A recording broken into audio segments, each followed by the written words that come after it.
Ito yung love messages. Sobrang ganda, guys, ng inyong love energy, love messages ngayong January. Meron na tayong twin flame, meron pa tayong true love. Grabe, saan ka pa?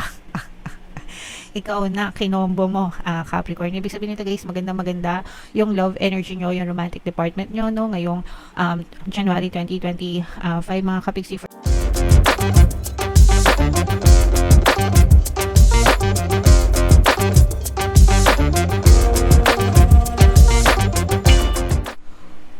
Hello guys, hello Capricorn, welcome back to Pinoy Pixie Tarot. Ang pamagatang episode natin for tonight is OOTM, Oracle of the Month. Mga kapixie, Oracle reading para sa buwan ng January. So meron tayong tatlong set ng decks dito, guys. Ito yung para sa spiritual messages nyo. Ito yung para sa life messages, and then ito naman yung para sa love life, guys. So kung ano na lang yung makaresonate sa inyo, guys, take that message. Unahin natin tong spiritual message para sa inyo, mga kapiksi. So we have Priestess, mga kapiksi. How are you being called to step up and lead? So for some of you guys, no, parang you're stepping into your power, you're stepping into your higher power.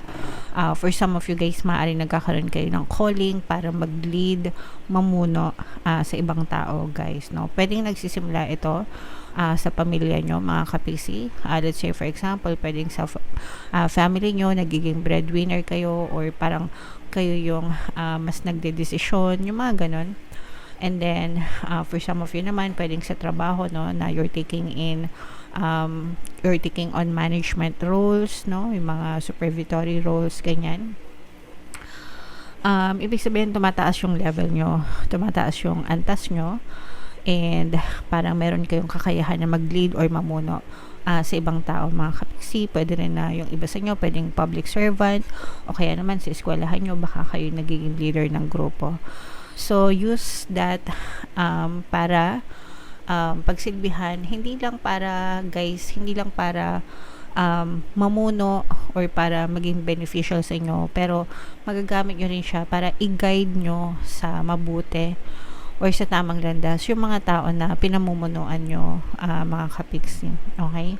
Kaya nga kayo nagiging leader, mga kapiksi. Ibig sabihin, may mga nagtitiwala sa inyo, 'di ba, sa kakayahan nyo.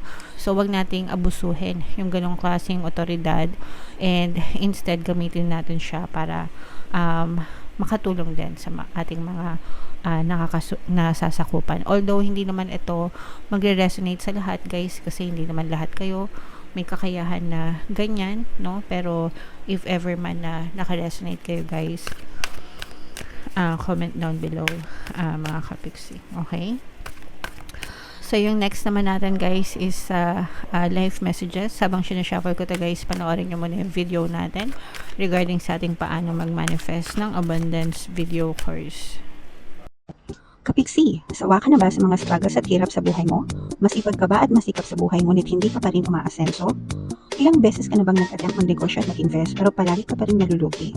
Sa pagkakataon na ito ay maaaring may subconscious beliefs ka na nagiging balakid sa iyong pag-unlad at pagyaman.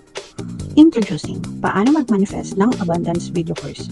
Dito ay matututunan mo ma-overcome ang mga balakid mo para tuluyan ka ng umunlad, umasenso, sumagana, maging matagumpay, successful at maswerte sa iyong kabuhayan, pera, trabaho, negosyo sa labi at kaperahan ng bonggang-bongga. Dali, mag-send na ng email sa pinoypixie@gmail.com at simulan na ang iyong pagyaman ngayon. Alright, so sa lahat ng gusto mag-avail ng course, guys, yung New Year promo natin para sa course is magbibigay tayo ng 10% discount. Kaya i-avail nyo na, hanggang January 31 na lang yung discount, mga kapiksi. So ito yung ating life messages, mga kapiksi. Dalawang cards tayo para sa inyo. So ito, guys, ibig sabihin nito, ready na kayo sa next stage ng buhay nyo. Okay? Especially ngayon na January, di ba? Bagong taon, 2025.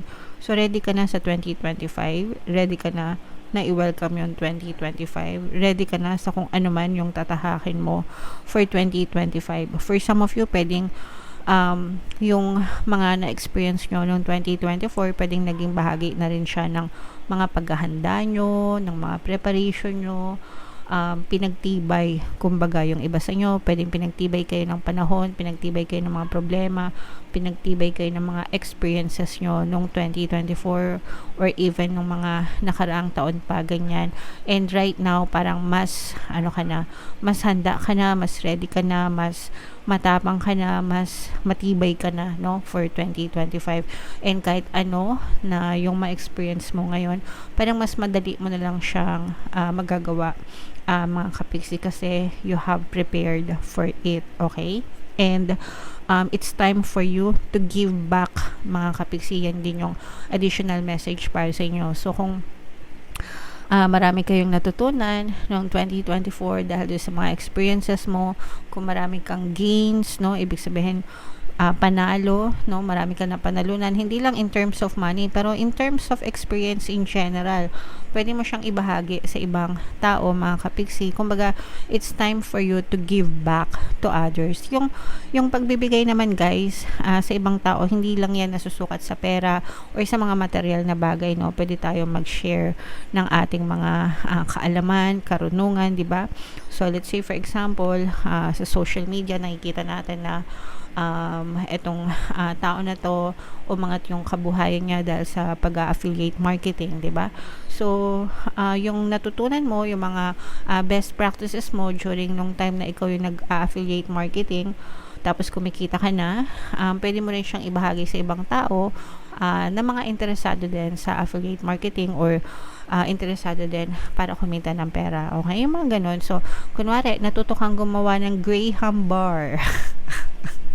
Ang pinaka-trending at pinaka-sikat na bukod sa parisan, 'di ba? Last year nag-trending yung parisan, yung Graham bar, 'di ba? Or whatever, kung ano man yung natutunan nyo, mga kapiksi, no? Pwede nyo siyang ibahagi sa ibang tao para makatulong din sa kanilang kabuhayan. So, yun yung ibig sabihin natin. Kahit ano pang natutunan nyo, mga kapiksi, if feeling nyo na makatulong sa ibang tao, wag nating ipagdamot, guys, no? Ipaalam natin yan sa kanila. Kung may nagtatanong, di ba? Hindi naman palagi may nagtatanong, just in case lang na may magtanong, di ba? So, pwede nyo ibahagi yun, karunungan nyo sa kanila, mga kapiksi. Okay? So, nakatulong na kayo, 'di ba? Tapos, lahat tayo sabay-sabay mananagana yung buhay, mga kapiksi. Okay?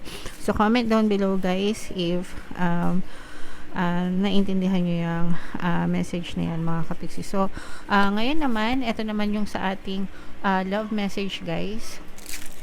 So, ito naman yung deck na gagamitin natin. Habang sinashuffle natin to, mga kapiksi, no, naka-flash sa screen nyo yung ating bagong course, paano mawala ang third party at magkaroon ng harmonious na relationship para mawala yung mga kabit, guys.